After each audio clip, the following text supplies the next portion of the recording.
Donc elle a commencé YouTube il y a presque 10 ans. Pour t'expliquer que c'était vraiment un écosystème qui était très secret. Non, alors ça c'est un truc que je leur ai toujours dit, ma chaîne c'était mon bébé. Jamais j'aurais fait l'impasse sur mon projet, tu vois, indépendant pour être dans un milieu professionnel. Quand j'étais à Paris, j'ai rencontré un des ingénieurs son les plus influents du game. Tu vois, il avait accompagné Arsenic, Booba, Lunatic sur scène. Ça fait rêver en fait cette monétisation, que ça soit sur TikTok, sur YouTube et sur d'autres réseaux. Mais on pense pas que derrière il y a autant de travail, comme tu disais, des mois de montage, des sacrifices énormes. Je pense que pendant ces moments-là, quand ta vie sociale elle est à zéro. Toi, tu as besoin de prendre le temps. Tu fêteras pas, tu feras pas nécessairement des millions de vues. Peut-être tu resteras à 34 000 ou 33 000 abonnés. Je peux pas concurrencer avec ça. C'est devenu trop loin, trop fort que tu peux pas concurrencer avec MrBeast. Ils sont 40 dans leur équipe. Pareil du matin au soir de comment optimiser les 30 premières secondes de sa vidéo YouTube. Mais moi, je vis pas du tout de la monétisation YouTube. Écoute, moi j'ai une dernière question. C'est quoi ton secret pour être au top? Bon, alors c'est avec petit honneur que je vais pouvoir démarrer avec une petite introduction à l'américaine, comme sont les traditions du podcast. Donc elle a commencé YouTube il y a presque 10 ans. En quelques années, elle a creusé sa place dans une niche rap ultra codée, avant d'en sortir pour imposer un style bien plus à elle, plus personnel, plus libre, plus vrai. Après un passage marquant chez Tataki, le combini suisse, elle revient ensuite au cœur de la création avec sa propre chaîne qui cumule plus de 33 000 abonnés sur YouTube. Comment grandir une chaîne YouTube, trouver son style, s'adapter aux changements de YouTube, c'est ce qu'on va voir ensemble avec Cozy Space. Cozy, bienvenue sur Autops. Merci, c'est un honneur. Très Honneur contente. partagé.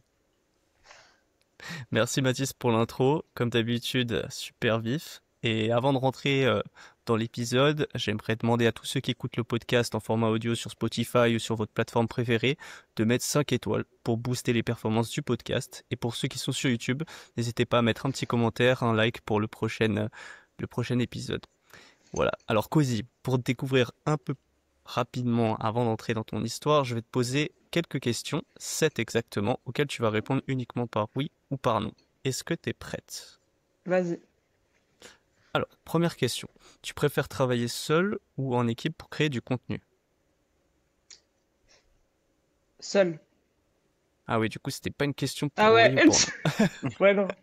Oui. Ok, les prochaines seront mieux. Vas-y. Consommes-tu autant de contenu que tu en crées? Non. Ok. Tu es plutôt du genre à tout planifier ou à improviser? Improviser. Ok. Préfères-tu les formats longs ou les formats courts? Long. T'es perturbé par tes questions là, hein? Mais C'est pas Mathis, oui ou non, hein? Mathis a préparé les questions, hein. C'est pas Je sais pas ce que... du oui ou du non, mais c'est un mot, ça, un mot clé, ça va. Question-réponse. C'est question-réponse. C'est question-réponse. Ok. Euh... Regrettes-tu certains contenus que tu as déjà publiés? Non. Ok. As-tu déjà pensé à tout plaquer et changer de carrière? Oui. Ok. Est-ce que c'était plus dur de se lancer sur YouTube il y a 10 ans? Ah, c'est une bonne question. Je dirais oui. Ok, top. Bah écoute, c'était la dernière question et là, tu vas pouvoir développer un petit peu parce que du coup, toi, ça fait 9 ans exactement que tu as commencé sur YouTube, si je dis pas de bêtises. Et bah nous, on aimerait savoir un petit peu comment c'était il y a 10 ans, comment tu t'es lancé dans le game. Écoute, peut-être que je me répète un peu pour ceux qui m'ont déjà écouté, mais en gros, depuis petite, moi, je suis passionnée, mais je suis tombée dans la marmite de YouTube. Tu vois, genre, au tout début, je disais quand tu pouvais cliquer en bas à droite sur télécharger gratuitement la vidéo, tu vois, c'était vraiment l'époque où t'avais pas du tout autant de saturation, t'avais deux, trois têtes, tu vois, sur Internet, mais c'était quelque chose qui était pas du tout commun et surtout qui était pas, qui était, ouais, qui était pas accepté ou connu, tu vois, en société. C'est-à-dire que tu pouvais pas parler de ça en cours ou avec tes potes et tout à l'école parce que tu passais un peu pour une tarée, tu vois, quand tu disais, ouais, je regarde des gens qui font des vidéos sur Internet, facecam et tout. Enfin, c'est pour t'expliquer que c'était vraiment un écosystème qui était très secret, tu vois, et c'était un petit peu un monde magique. Et puis, bah, en fait, quand j'étais petite, c'était une copine à l'époque qui m'avait passé le blog d'une fille qui faisait des reviews, tu vois, sur des produits de beauté. Et quand elle était partie, ma pote, le soir, je traîne un peu sur ce site et tout. Et je vois qu'il y a un lien. Et je clique dessus et je vois que ça me renvoie à YouTube, une plateforme que je connaissais pas du tout. Et en fait, là, je découvre que tu peux cliquer sur des chaînes YouTube et que tu as tout un système où tu vois que tu as des vidéos récentes, tu vois la date où les vidéos sont sorties et tu comprends en fait qu'il y a un flux de vidéos que tu peux alimenter genre hyper régulièrement et que en fait toutes les chaînes, si tu veux, c'est des petites planètes avec des personnes qui te proposent du contenu différent. Et j'ai trouvé que ça c'était assez passionnant. Et en fait, j'étais trop petite à l'époque pour me lancer sur Internet. Tu vois, mes parents ils m'auraient jamais permis, tu vois, de me mettre comme ça à faire des vidéos. Du coup, je me suis toujours promis que quand j'aurais une idée qui sortirait un petit peu du lot, j'entreprendrais, tu vois, mon projet. Et puis après, j'ai découvert un peu les rap contenders. Je me suis beaucoup pris d'amour, tu vois, pour cet art-là, pour le rap, etc. Et je me suis dit, bah tiens, il n'y a aucune fille, même dans le monde francophone de manière générale, qui aborde ces sujets-là. Et moi, je sais que je voudrais le faire avec une certaine vision. Et du coup, j'ai commencé petit à petit à publier des vidéos sur des analyses d'albums, des top meilleurs freestyle YouTube, top artistes, etc. Et ça a démarré ainsi. D'accord, ok. Et s'il y a un YouTuber qui t'a vraiment motivé à lancer ta chaîne YouTube à l'époque, tu citerais qui? Euh, à l'époque, vraiment l'époque où c'était pas encore sur Canal+, etc., je suivais beaucoup Mouloud Achour pour ses vidéos interviews, notamment avec Young Thug, un peu toute la crème de l'industrie rap.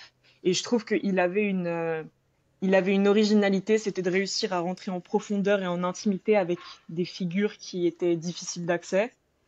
Et il en faisait ressortir quelque chose de très humain. Et moi, c'était l'interview, tu vois, l'exercice de l'interview qui me passionnait.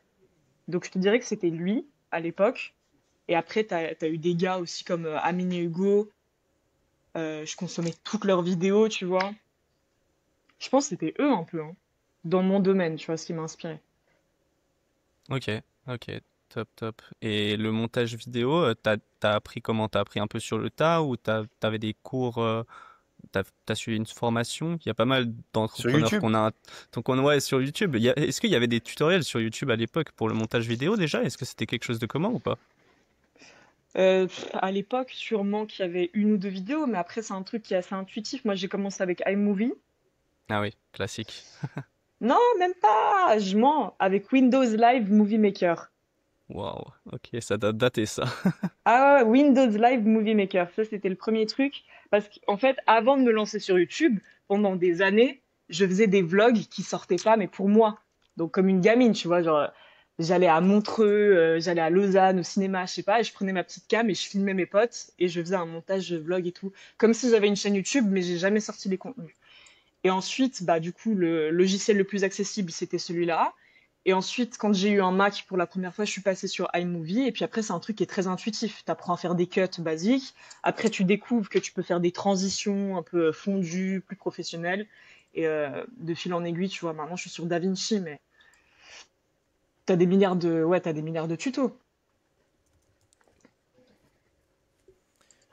Trop cool. Donc là, ok, on voit que en fait c'était une passion un peu naturelle pour toi dès le début. Et j'imagine que en voyant que tu as la possibilité de toi-même créer du contenu, et cette fois-ci le publier, ça c'est quand même un c'est naturel d'un côté, mais en même temps ça doit être un cap différent parce que tu te dis pour la première fois ce que je vais faire va être visible. Tu sais comment est-ce que t'as même psychologiquement, tu vois, te dire que ce que tu publies peut-être t'avais aucune gêne vis-à-vis de ça, je sais pas.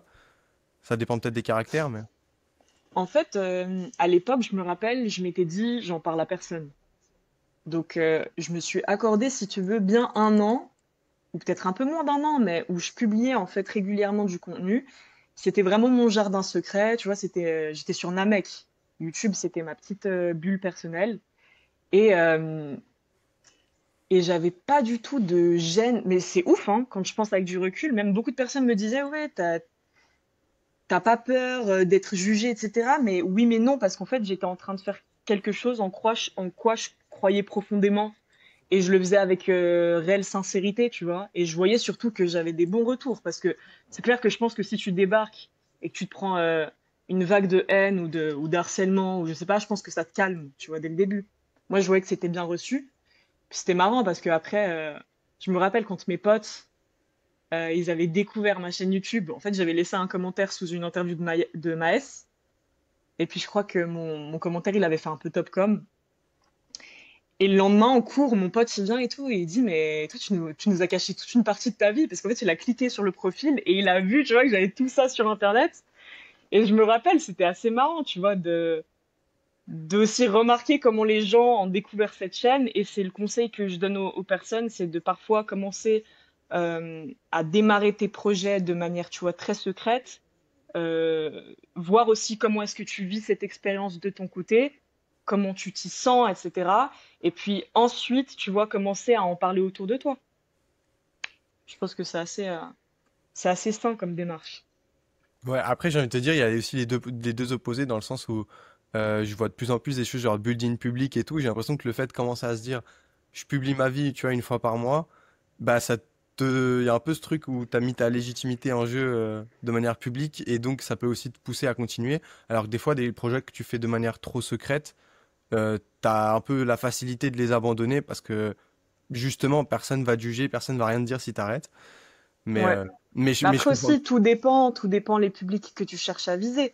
Si tu as envie que ton entourage soit ultra impliqué dans tes projets, que riposte, partage, etc. À l'époque où je me suis lancée, les partages et tout, ça n'existait pas, tu vois. Les Mhm. stories Instagram non plus. Donc il n'y avait pas forcément ce besoin que tout le monde soit au courant aussi pour que ça crée une émulation. C'était soit les gens étaient intéressés par le sujet, ils tombaient sur ta vidéo et ça leur parlait, soit bah voilà quoi. Tu vois, ça passait à la trappe. Mais oui, je comprends totalement. Parfois, 100%. c'est un peu aussi une planque. Mhm. Et ensuite, tu t'es mis, je sais pas si c'est un énorme bond dans le temps, mais tu t'es mis à créer du contenu de plus en plus rap. Tu disais que tu avais été inspiré déjà par Rap Contender, etc. Tu m'avais parlé aussi en off de cette volonté de mettre en avant des artistes peut-être moins connus ou des artistes aussi de la scène rap suisse qui est moins développée que nos pays voisins. Euh, Pourquoi tu t'es approprié cette mission? Et puis, est-ce que c'est à ce moment-là que tu as senti que ta chaîne prenait une autre ampleur? En vrai, je me suis pas du tout approprié ou je me suis pas dit ça allait être ma ligne directrice. C'est plutôt l'audience qui, au fur et à mesure, me l'a fait remarquer, tu vois. Parce qu'en fait, de manière spontanée, je voyais qu'il y avait des artistes. Il n'y en avait pas autant qu'aujourd'hui, c'est clair, mais sur la scène artistique suisse. Et puis je me suis dit, bah tiens, ce serait cool d'avoir des discussions avec ces personnes-là, de manière professionnelle, comme si on était dans une industrie, tu vois, déjà établie, comme en France ou autre. Et du coup, je m'y suis prise un petit peu au jeu. Et puis au fur et à mesure, bah, quand tu connectes avec un collectif, tu découvres une dizaine de personnes avec. Et tu découvres plein de têtes qui font en fait des sons de leur côté, mais c'est pas encore vraiment mis sur le devant de la scène. Et moi, je me disais, c'est fou parce qu'au final, genre, j'avais, si tu veux, ces personnes en tête, et puis euh, j'avais envie d'en faire quelque chose. Et c'est pour ça que je me suis dit, c'est intéressant, tu vois, de leur faire une forme de publicité ou d'en parler, tu vois, sur la chaîne YouTube. Et au fur et à mesure, bah, les gens commençaient à m'écrire. T'as même des artistes qui cherchaient à se faire connaître, qui m'écrivaient, qui me démarchaient. Et puis c'est là où tu comprends que tu as un espèce de système ou une dynamique qui s'instaure et, euh, et qui est entre guillemets rentable parce que les gens sont en demande. Donc c'est un peu de cette façon-là que ça s'est fait, mais voilà quoi.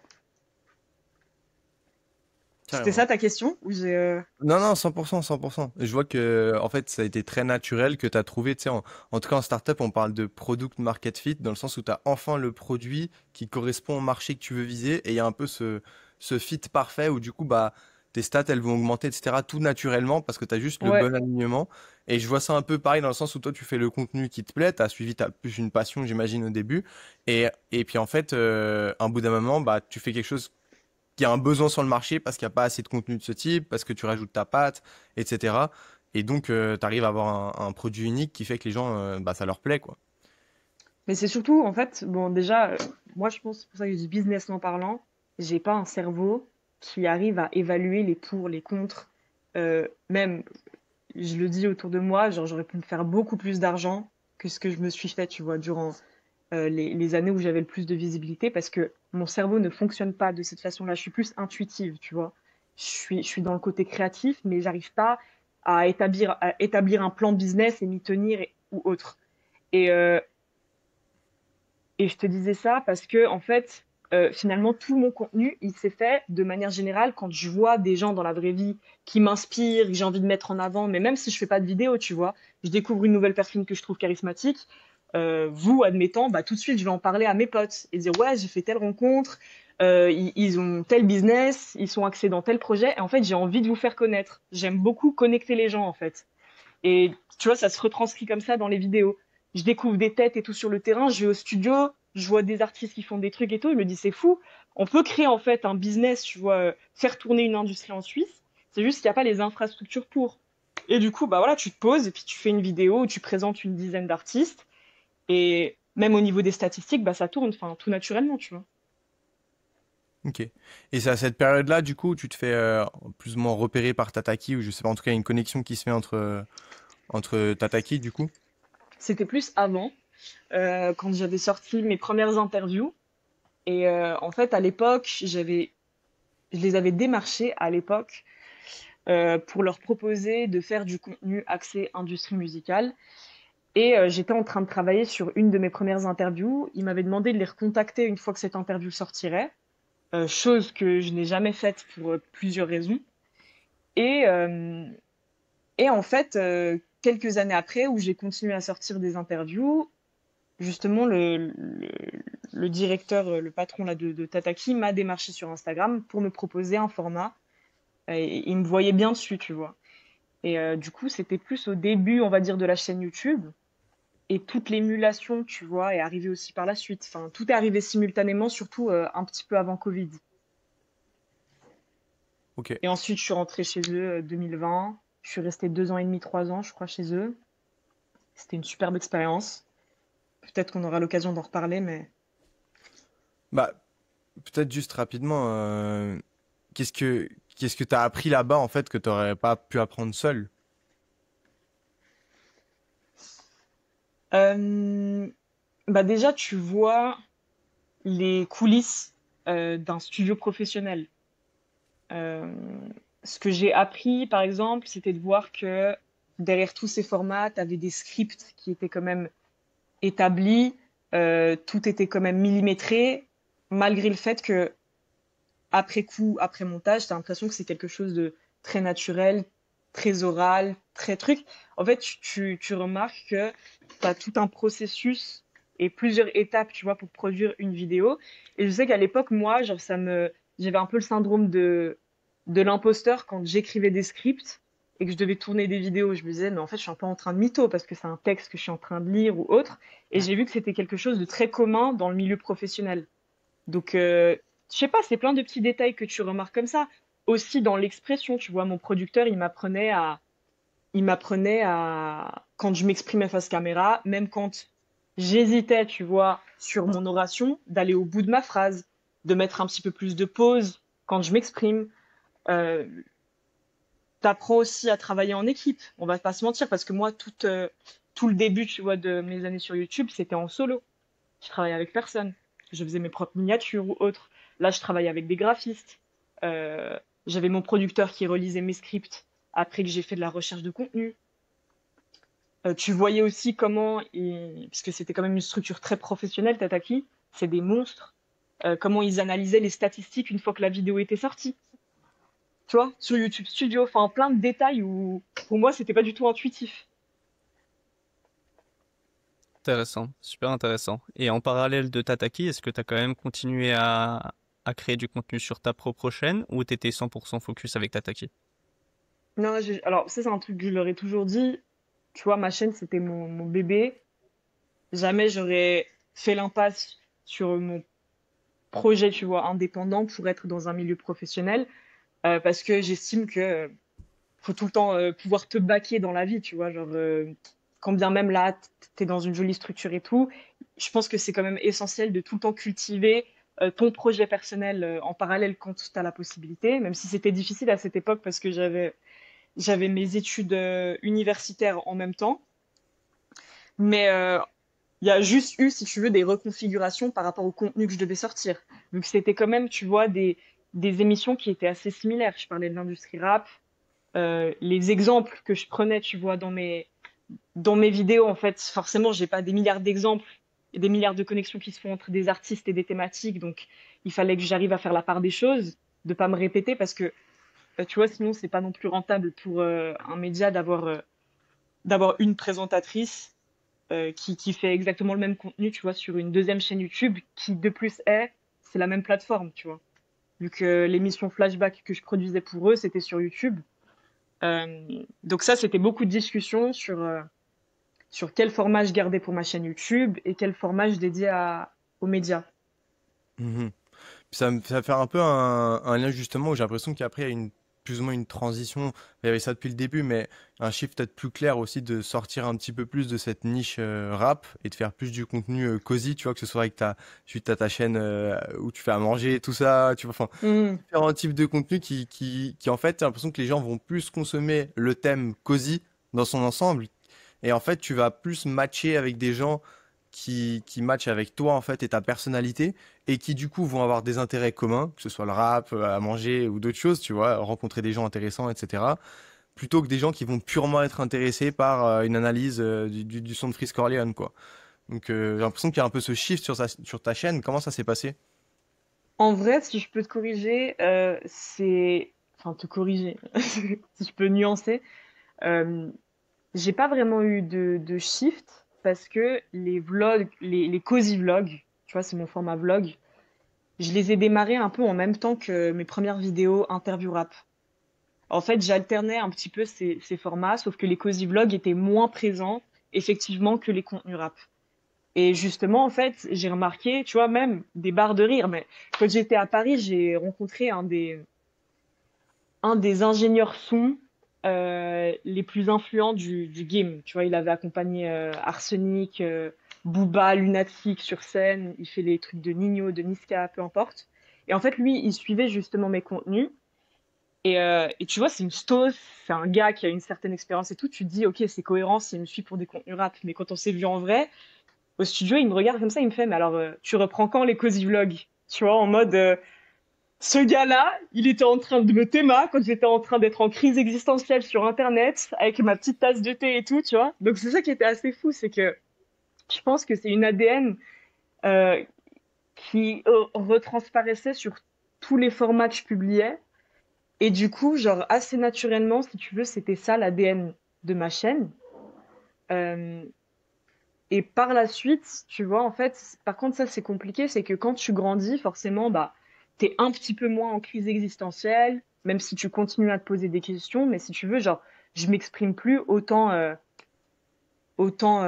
innocemment sur Internet que comme je pouvais le faire, tu vois, il y a plusieurs années en arrière, et du coup, genre, parfois, c'est difficile de reproduire du contenu comme ça, parce que je sais que c'était un contenu qui plaisait, mais en même temps, tu grandis, tu vois, t'as pas forcément les mêmes questions. Euh, donc, euh, donc ouais, c'était un petit peu, si tu veux, ce côté où j'étais tout le temps en quête de sens qui marchait. Et puis là, effectivement, j'ai décidé de développer une seconde chaîne YouTube, beaucoup plus axée sur la nourriture, avec des émissions Cosy Gastro, etc. Une émission qui existe depuis déjà plusieurs années sur ma chaîne principale, mais j'ai voulu séparer un petit peu, tu vois, les contenus. Et voilà, mais oui, effectivement, avoir le tampon un peu cosy, je pense que c'est important que quelqu'un te suive, ou en tout cas, les personnes qui ont le plus d'influence que je constate sur Internet, c'est pas pour leur contenu, mais effectivement, c'est pour leur personnalité.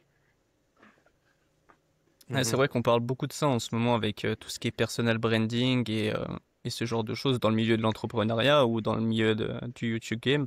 Et aujourd'hui, c'est intéressant ce que tu dis parce qu'à l'époque, tu as créé en fait ce cozy space pour toi et pour ton petit monde. Mais aujourd'hui, la transition, elle se fait plus vers le monde extérieur pour que les gens te reconnaissent pour ta personnalité au lieu de rejoindre ton univers. Est-ce que c'est plus ce que tu es en train de dire ou pas? Ou Mais est-ce que tu je me vois, par trompe? exemple, bah, en fait, ce que tu dis, ça me fait penser à un truc, c'est que personnellement, j'ai eu un espèce de, j'ai eu un espèce de shift dans mon intention sur YouTube.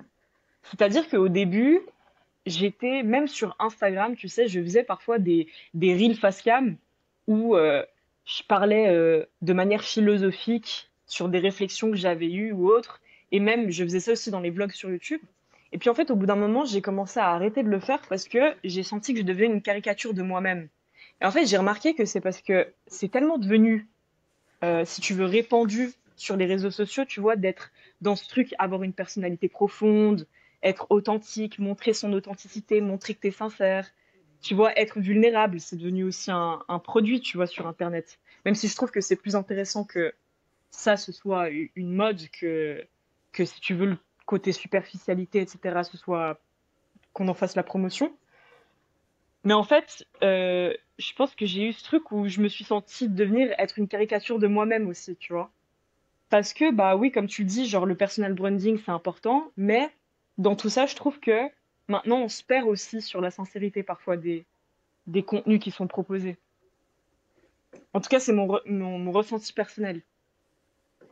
Ouais, je suis d'accord avec toi. Je suis d'accord avec toi. En fait, c'est des espèces de tendances qui se reflètent dans ta personnalité qui n'est pas la tienne et t'essaies de t'approprier un personnage, en fait, à la place d'être authentique. Et en fait, c'est le fait de se montrer cette authenticité pour être trendy et pour justement percer sur C'est les ça. réseaux qui fait que du coup tu mélanges tout et au final tu sais même plus qui t'es et c'est dangereux hein parce que ben le personal branding bon c'est très bien mais à des niveaux on va dire euh, corrects et pas non plus abusifs pour que ça soit utilisé comme un marketing trop puissant et au final qui perturbe ta propre personnalité En fait, je trouve je que c'est les dirais. dynamiques les dynamiques des réseaux qui sont un peu fourbes. Parce que, dans le sens, tu vois, même là, par exemple, si je prends un exemple,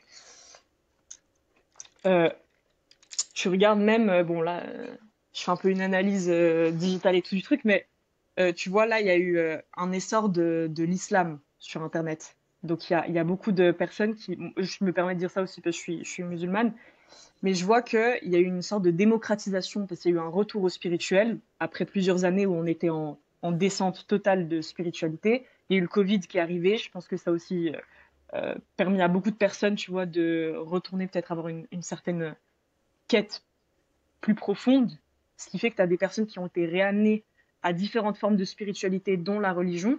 Et puis en fait, maintenant, on voit énormément de contenu sur la religion sur Internet, ce que je trouve être un grand bien. Parce qu'encore une fois, je préfère que ce soit ce type de contenu-là qui soit à la mode que des contenus qui soient qui fassent la promotion de vices ou qui soient superficiels. Mais en fait, du coup, on en arrive aussi à tomber dans une forme de caricature et à en être saturé, tu vois, sur le marché. Et tu vois qu'il y a beaucoup d'incohérences aussi parfois dans les contenus. Tu vas sur un compte Instagram qui fait la promotion de religion, puis le contenu qui suit, genre c'est totalement incohérent. Et je me place pas en juge pour dire ça. Mais en fait, parfois, tu en arrives à toi-même quand c'est des valeurs qui te correspondent ou quand c'est des contenus de base qui font partie, tu vois, de ce que tu apprécies consommer, à en être dégoûté. Mhm. Et je sais que j'ai l'impression que surtout, tu vois, sur Internet, c'est difficile parce que dès que tu as quelqu'un qui sort un... Je parle pas de moi hein, quand je dis ça, mais je vois des personnes qui ont des bonnes idées, qui innovent dans des formats. Et dès qu'en fait, tu as le truc qui prend, tu as 10 000 personnes qui reprennent, tu vois, le format derrière. Et en fait, c'est ce qui fait que les réseaux, tu vois, ça sature hyper facilement. Et c'est en ce sens où je trouve que c'est difficile de rester authentique, même sur des formats sur Internet. Parce qu'en fait, c'est du recyclage constant, tu vois. Après, c'est une vision très... je suis très critique, hein, là, dans mon approche, mais c'est un peu le ressenti, tu vois, que j'ai sur Internet.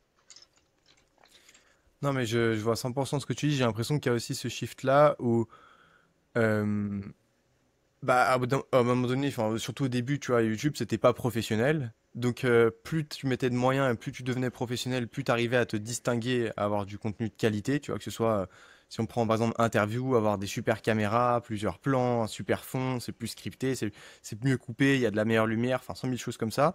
Et à un bout d'un moment, c'est devenu un tel extrême que ceux qui fonctionnent, c'est ceux qui ont 100 000 animations, etc. Après, tu as aussi les formats courts qui sont venus, je pense, encore plus rajouter cette chose-là où en une minute, on doit te mettre des étincelles, des trucs qui pètent et tout. Et à un bout d'un moment, je pense qu'il y a eu des gens qui se sont dit, bah, je peux pas concurrencer avec ça. C'est devenu trop loin, trop fort. Tu peux pas concurrencer avec MrBeast. Ils sont 40 dans leur équipe.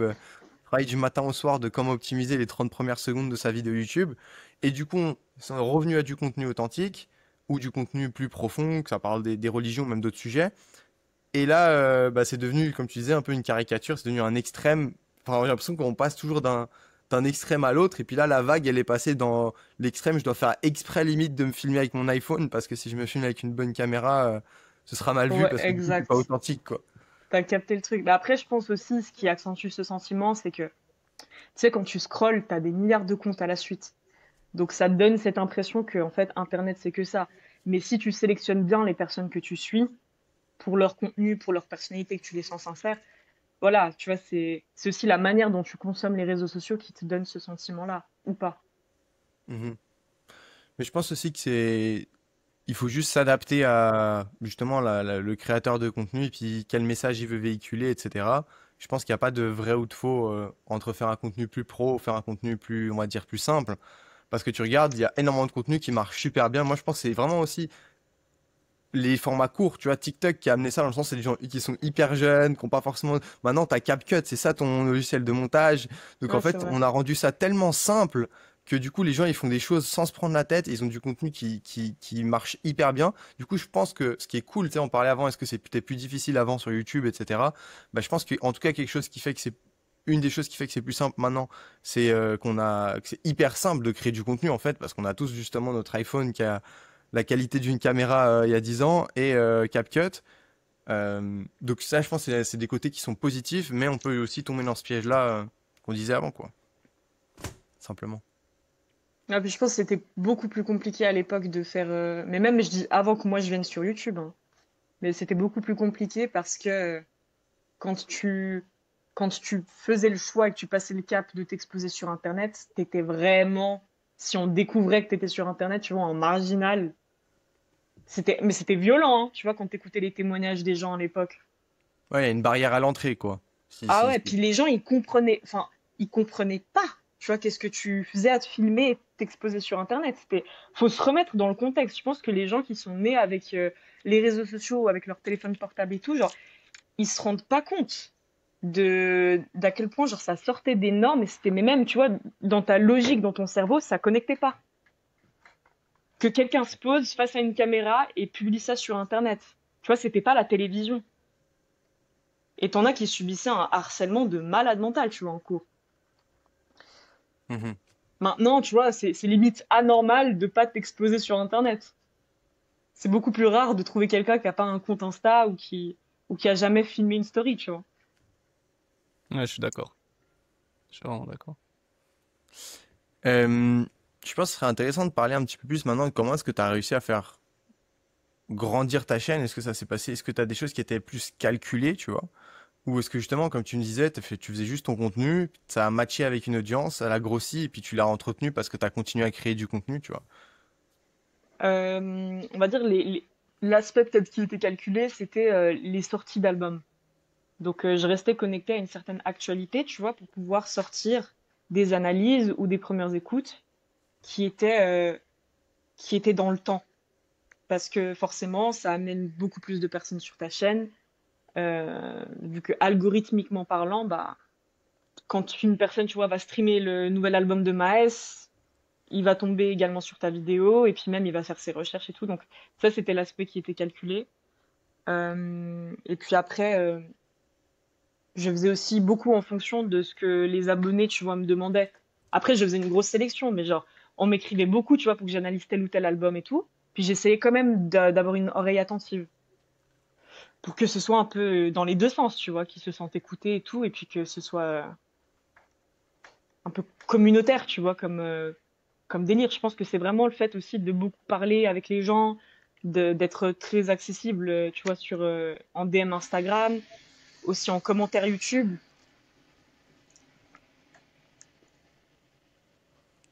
Est-ce que vous avez des travaux?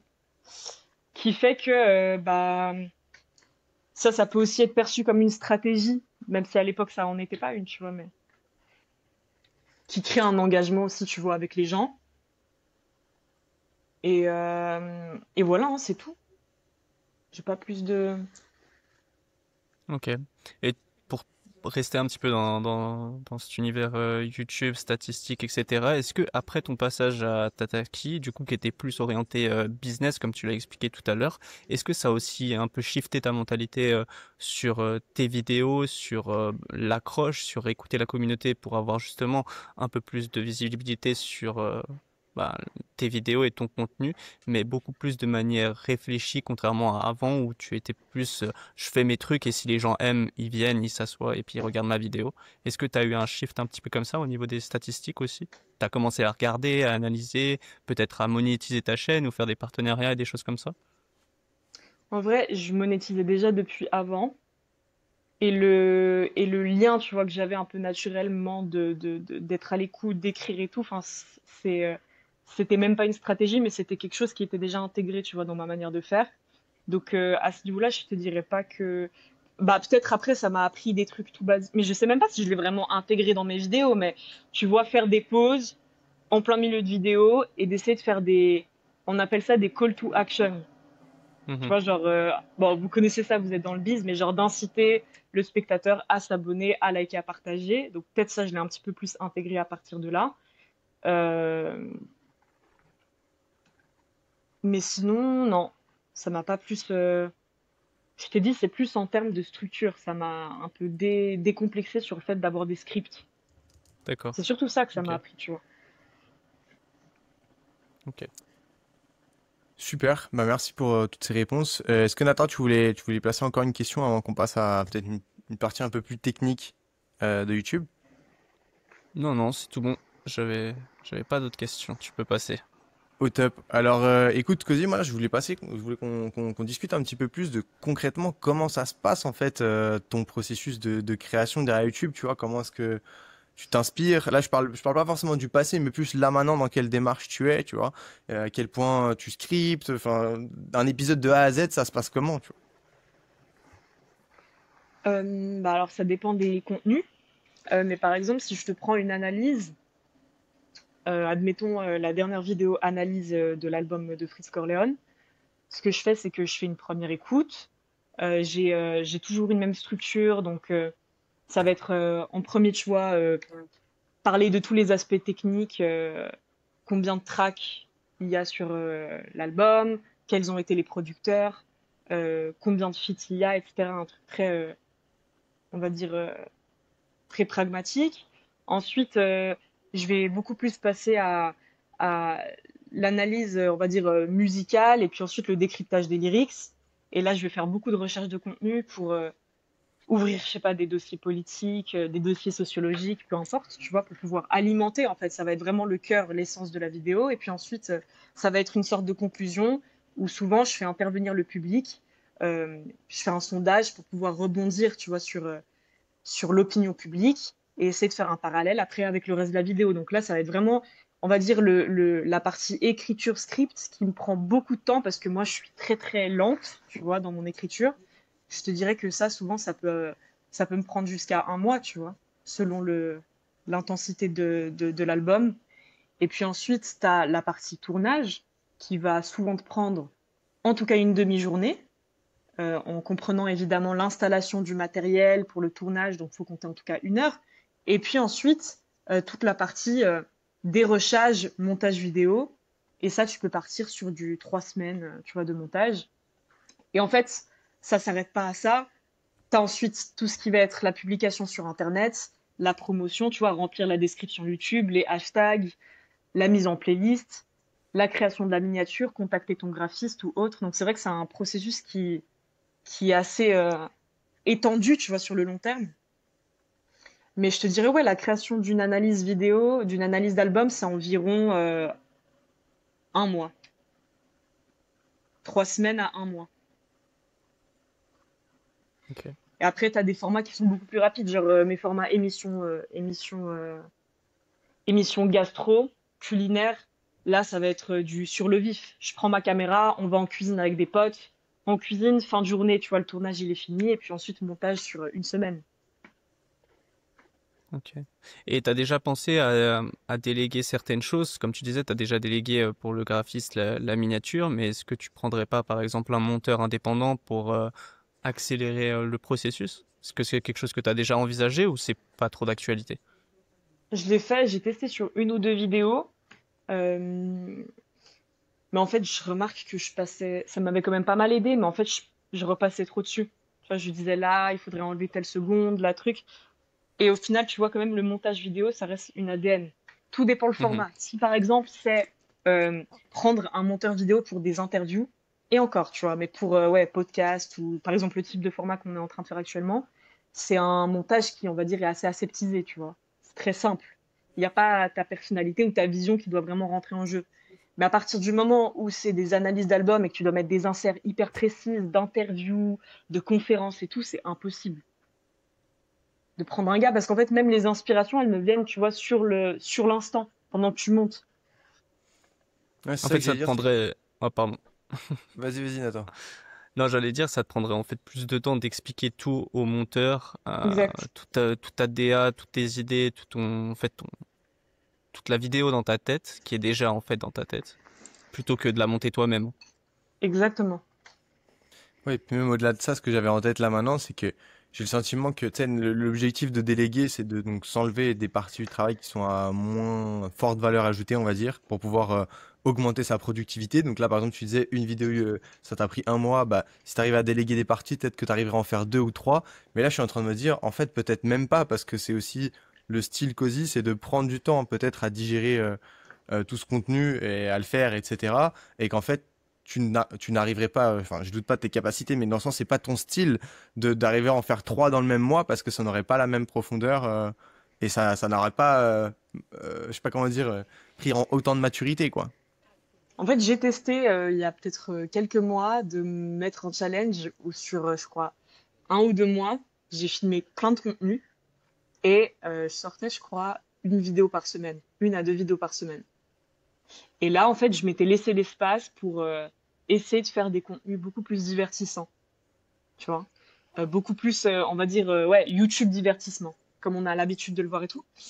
Et en fait, moi, ça a été un gros kiff, tu vois, de me laisser l'espace de faire ça et de m'en foutre, entre guillemets, des statistiques et de pas rester bloqué sur ça. Mais j'ai remarqué que, frère, j'avais l'impression un petit peu de d'être une imposture, en fait, de pas vraiment, en fait, de jouer un rôle qui n'était pas le mien, tu vois, sur Internet. Parce que, justement, moi, mon essence, avec le temps, j'ai compris que c'est de prendre vraiment beaucoup de temps et puis en fait de me buter sur des montages et de rester, ma foi, dans un marché qui est assez niche, avec des gens qui comprennent mes références. Et du coup, ça parlera peut-être pas à tout le monde, mais du coup, c'est quand même une communauté qui est ultra forte, tu vois. Et en fait, c'est difficile, tu vois, dans un marché qui va de plus en plus vite, d'accepter que toi, tu as besoin de prendre le temps et que tu pèteras pas, que tu feras pas nécessairement des millions de vues, et peut-être tu resteras à 34 000 ou 33 000 abonnés. Mais en tout cas, c'est des personnes, une communauté qui te suit sur le long terme, Mhm. tu vois. Je pense que c'est une mentalité très saine, tu vois, très très mature, c'est posé. Après, je vois juste le risque aussi de bah, la viabilité du truc, tu vois. Là, si tu arrives à avoir une audience qui reste soudée et qui continue à te suivre, bah, tu as des statistiques qui peuvent être grandissantes quand même. Mais au fur et à mesure où on sera plus aussi à regarder du contenu sur YouTube, etc., bah, le revenu YouTube sera, tu vois, plus divisé. Ça peut être plus difficile d'être monétisé. Il y a peut-être plus. Enfin, tu vois ce que je veux dire, c'est l'offre et la demande. Mais Et ça, du c'est coup, je déjà me le cas, dis, hein. ouais, c'est ça, je me dis à quel point, tu vois, ça peut être difficile de faire vivre son contenu, du coup. Mais moi, je vis pas du tout de la monétisation YouTube, déjà de base, parce que, en fait, maintenant, si tu fais pas des millions de vues, en fait, ça dépend de plein d'aspects. Ça dépend des publicités qui vont apparaître sur ta vidéo, de à quel point les gens vont cliquer sur ces publicités ou pas, euh, du taux, la rétention aussi du public, en gros, combien de temps ils vont regarder ta vidéo. Tu vois, tu as plusieurs en fait aspects qui vont être pris en compte, ou parfois tu peux avoir 2 vidéos à 500 000 vues, et t'en as une peut-être qui va gagner 30 balles, et t'en as une qui va faire beaucoup plus de chiffres, tu vois. En fait, il y a plein d'aspects qui rentrent en compte, mais c'est connu qu'aujourd'hui, tu vis pas uniquement de la monétisation, mais tu vis des partenariats, tu vois. Il faut que tu... Et en plus, moi, j'en fais... Je parle même pas pour moi, parce que j'en fais pas vraiment de partenariat, mais c'est quel produit tu vas mettre, dont tu vas faire la promotion dans ta vidéo, tu vois, NordVPN, tous ces trucs-là, pour pouvoir vraiment dégager un truc viable. Parce que là, tu parles à plein de youtubeurs, ils te diront qu'ils peuvent pas vivre uniquement de YouTube, tu vois. C'est un peu trop. Enfin, moi, je sais que je suis pas. Et même, j'en parlais avec Amine de la chaîne Amine Go et tout, parce qu'on a fait une interview dernièrement sur ma chaîne. En fait, lui, il a fait le parti pris aussi de pas forcément vouloir en vivre. Et à côté, il est en études de droit, et puis, tu vois, il développe son biz et tout à côté, parce que sinon, en fait, t'es obligé de faire des concessions trop grandes, j'ai l'impression, pour pouvoir vraiment avoir un marché qui tourne à foison, tu vois, et vraiment amasser du fric. C'est énormément de partenariats, c'est limite, tu dois t'engager avec des maisons de production, tu vois ce que je veux dire? Être en indé et vraiment vivre de YouTube, je pense que c'est hardcore. Mm.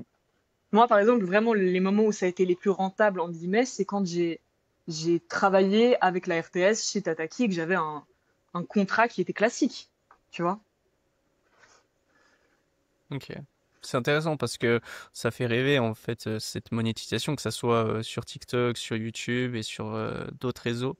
Mais on pense pas que derrière il y a autant de travail, comme tu disais, bah, des mois de montage, des sacrifices énormes. Je pense que euh, pendant ces moments-là, enfin, ta vie sociale elle est à zéro. Moi qui connais bien le montage vidéo, je sais que quand tu veux t'acharner sur un passage de 30 secondes et que ça te Ah, prend gars. 4 heures, bah tu restes 1 heure de Ah, plus gars. s'il faut que ça finisse, tu vois. Et on oublie des fois, et puis si on met le rapport monétisation et heures passées sur la vidéo avant, euh, enfin c'est en dessous du salaire minimum, je pense, et parfois ça fait pas autant d'effet que quand on entend ces youtubeurs, on va dire, avec des millions de vues, parce qu'on pense pas à tout ce qu'il y a derrière, comme tu disais, les partenariats et ce genre de choses. Et du coup, Après, pour les gens, rebondir tu sais, sur... excuse-moi, hein. Mais Ouais, ouais, après, vas-y, je dis, les coupe-moi. gens sur Instagram et tout, tu vois, sur les petits formats, eux, ils peuvent vite se faire beaucoup d'argent parce que, tu vois, si t'es en collaboration pour promouvoir la Migros, tu vois, par exemple, je sais que les gens qui sont dans le game de la food sur Internet ou sur Instagram plus spécifiquement, ils peuvent se faire beaucoup d'argent parce que, tu vois, ils sont en collaboration avec la plupart des restos pour qui ils font de la publicité, pour les produits dont ils font la dégustation ou autre. Et là, je sais que c'est un marché où il y a beaucoup d'argent qui tourne. Et tu peux vivre beaucoup plus facilement en faisant des mini formats comme ça sur Instagram qu'en faisant des longs formats sur YouTube. C'est beaucoup plus challengeant, tu vois. Mais après, t'en as qui vivent de YouTube, hein. C'est juste que moi, je suis pas Ouais, l'exemple ouais. qui peut en témoigner. J'essaie de distinguer un peu dans ma tête là, tu vois, la rentabilité et la viabilité. Et je sais pas si, enfin, si vous avez le même sentiment que moi, mais je me dis justement, il y a du type de contenu qui fonctionne. Par exemple, justement, format court, mais tu as aussi d'autres types de contenus sur YouTube qui peuvent fonctionner. Tu t'arrives comment dire, il y a des codes que tu peux suivre en quelque sorte. Et du coup, tu vas peut-être pouvoir plus monétiser ou justement avec les formats courts, etc. Mais est-ce que tu arrives à tenir ça sur le long terme? Parce que j'ai l'impression que tu t'épuises aussi. Et justement, tu fais du contenu qui n'est pas le tien ou qui n'est pas authentique.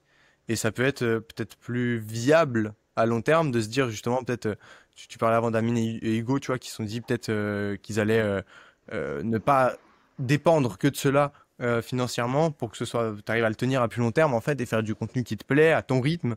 Parce que j'imagine en fait si c'est ta seule source de revenus et si tu dépends bah, de ça, tu vas être axé hyper chiffre, tu vas faire du contenu qui va de moins en moins être en lien avec ce qui te plaît et de plus en plus être en lien avec ce qui rapporte de l'argent en ce moment, quoi. Mhm. Puis du coup, ça devient un business bah, comme un autre, sauf que tu perds la passion. Et je pense que la plupart des gens qui sont rentrés sur YouTube, c'est par passion, donc c'est dommage, quoi. Ouais, je pense que si tu veux vraiment commencer à toucher énormément d'argent et du coup être dans un rythme de production effréné avec des grosses équipes ou autres, je dis pas que tu en arrives à détester ton métier, mais moi je suis persuadée que tu dois quand même faire le deuil de ta passion. Parce que tu deviens forcément un petit peu... euh, ça te biaise en fait sur le contenu que tu aimais faire et surtout l'atmosphère et l'ambiance qu'il y avait de base qui a attiré tous les youtubeurs sur cette plateforme, tu vois. T'as v'là de youtubeurs qui, au bout d'un moment, doivent faire des pauses d'un an et quelques parce qu'en fait, ils sont en burn-out. Tu vois, c'est con.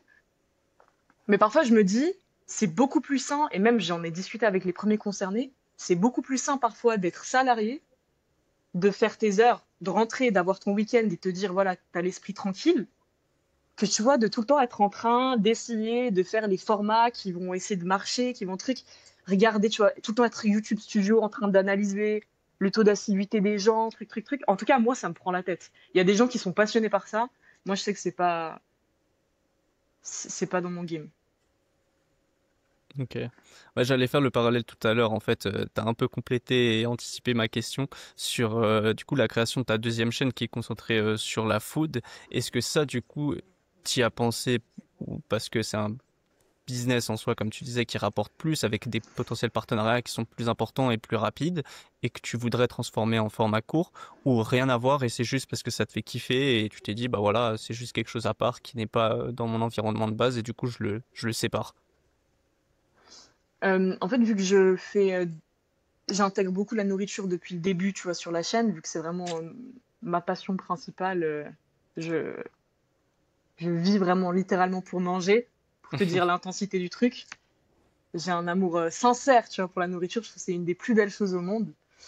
Mais, euh, mais du coup, en fait, j'avais développé, tu vois, mon émission Cozy Gastro, qui est une émission où j'ai des potes qui viennent et on se challenge en cuisine. Et à la fin, on a un jury de potes qui doivent élire le gars ou la meuf qui a gagné, tu vois.